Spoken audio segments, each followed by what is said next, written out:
But first, a hate-filled and random assault on a jogger. Tonight, the victim's powerful message for her attacker. And that's where we'll start tonight. Good evening. I'm Stephen Holt. And I'm Natalie Pasquarella. That attacker hurled racial slurs and a glass bottle at a woman who was just out enjoying a jog.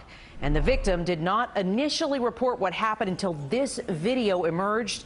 She spoke to News 4's Ray Vieta in Woodside, Queens. It was supposed to be a nice, relaxing 5K run for Tiffany Johnson. That is, until she got to this intersection, 53rd Place and Broadway. It's here she came into contact with a belligerent stranger who threw a glass bottle at her, hurled racial slurs, and it was all caught on video. The sound of glass shattering, then the disgusting sounds of hate.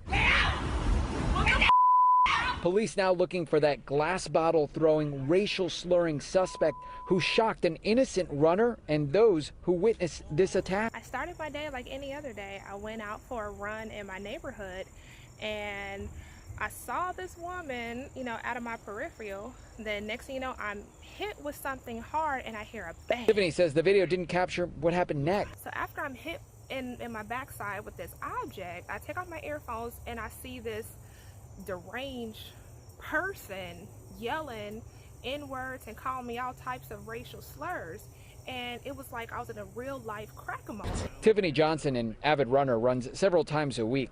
After this disturbing assault, she put it behind her. It happened back on August 17th. I tried my best to retreat and create some distance between me and her. However, this insane domestic terrorist just kept coming at me and closing that distance, and I feared for my life.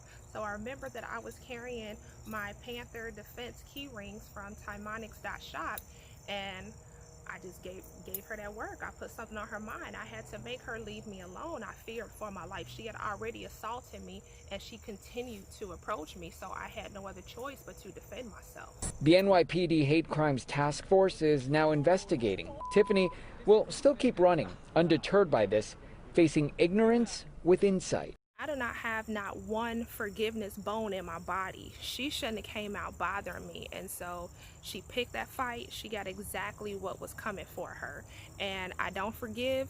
I hope she died, and I bet you she won't mess with nobody else. Even if she has some kind of mental shortcomings or whatever, she won't be crazy enough to go bother someone else after this. Who does that? Like, where was her handlers to keep her from terrorizing my neighborhood? She needs to go. I hope that ass whooping that she got for fucking with me made her put something on her mind. By the way, according to New York State, Queens is the most diverse urban area in the world. Even still, hate is still present. There comes a point when you have to stand your ground and fight, and I stood up to her and I fought back. Hopefully, she won't go bother anybody else, because it may be worse, but I put something on her mind to stop that threat. I advise everyone to go to Tieesha and protect yourself.